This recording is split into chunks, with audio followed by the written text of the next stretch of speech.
like I said, I went up to Grandmaster and I apologized for my attitude, and I said, I hope I make the cut, and I hope I have some kind of way you'll take me in as a student and I can study K-True. Well, immediately, you're in, son. You will be my next, one of my next K-True students. So I started training with Grandmaster Marks while Jimmy was in service, my Kung Fu teacher, and Grandmaster Marks taught a Japanese. American style was a combination of Japanese karate, Japanese judo, Japanese jiu-jitsu, Chinese wushu, kobujutsu, which is the art and training with weaponry, wood and steel weapons, swords, sais, tonfas, things like that, bow. And he had his own self-defense system that he called Hoshin Jitsuru, and it was like a little self-defense program, how to defend yourself against certain things, punches, kicks, things of that nature, weapons attack. Well, he competed. He had his students used to go to these tournaments, and hundreds of people, actually thousands of martial artists would show up, and they all ranked you, by your rank, your weight, and everything, and you did competitions. And in the old karate tournament, the old martial arts tournaments, today they just do like no contact sparring, stuff like that. In the old days it was full contact. Groin contact was legal. Throws, takedowns were legal. Leg kicks to the thighs and the hips were legal. There wasn't no children or females involved. It was all older teenagers, say 17 on up, and men. And it was fighters. It was martial artists wanting to test their skills in combat. And what we'd do open hand forms, weapons forms. We used to do breaking of concrete and wood. It was a competition. We had self-defense division. We used to do bow sparring, kendo stick sparring. You don't see any of that these days. Probably because of liability problems in our country. Somebody get hurt, everybody's going to get sued, which is sad. But the old days, you didn't have that. People got to a tournament, you really got to test your skills at a pretty decent level. And then I guess about mid-80s, 84, 85, even 86, karate changed drastically in this country for the worse. It became a business other than a style of martial arts. People started opening up gyms or dojos, whatever you want to call it, karate schools. And we're just basically, there was no earning black belts. Like in my day, you had to be 18 years old. It took you 5 to 7 years just to qualify to make a first-degree black belt.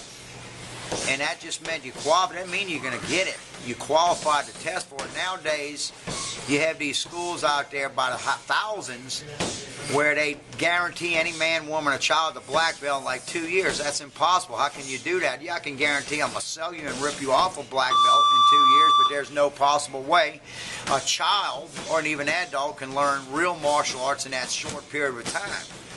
Okay? So it's drastically changed since my day.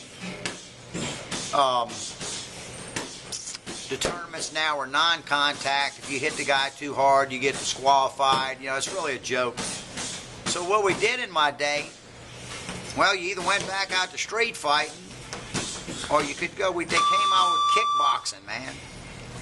Guy introduced me to some kickboxing. It was like boxing. It was done just like boxing. You get in a ring, a 4-rope ring. You wear 8-ounce boxing gloves. And you box and you kick each other. It's scored just like boxing, a 10-point must system. Winner gets 10, loser gets 9 or less. And you can win by the knockout or the TKO. So it was definitely a real test of your fighting skills. And the difference in street fighting, well, in a street fight, 9 out of 10 times the guy's a bum anyway. He don't know how to fight. In a competition, kickboxing, you're fighting other guys like you that train to be fighters. And another thing different I want to explain, in my day when you kickbox, you had to be a black belt. Under black belt did karate tournaments. Only way you could kickbox, there was no amateur. It was professionals only.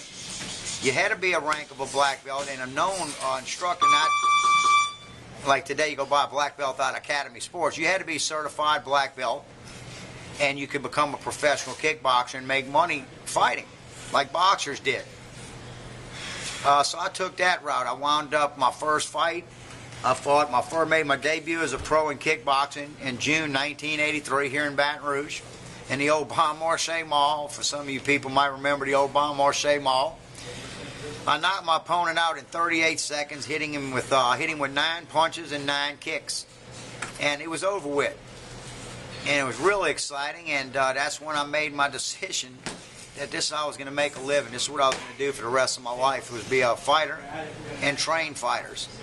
And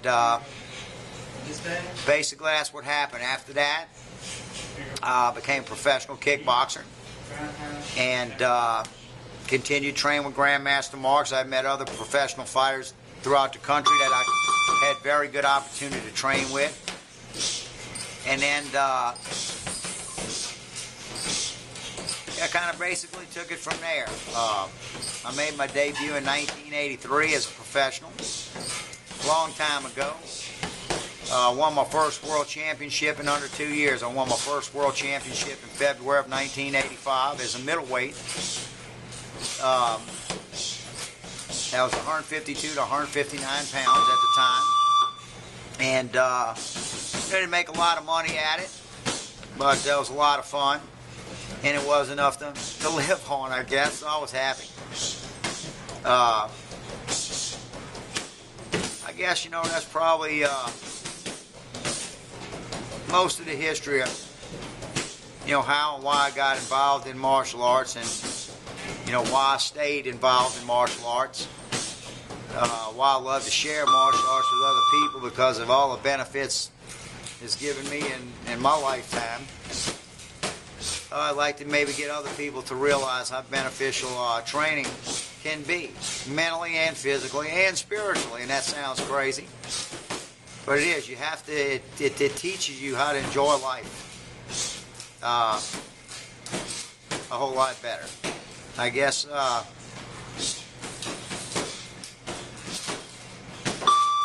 the beginning story of Russell Jones.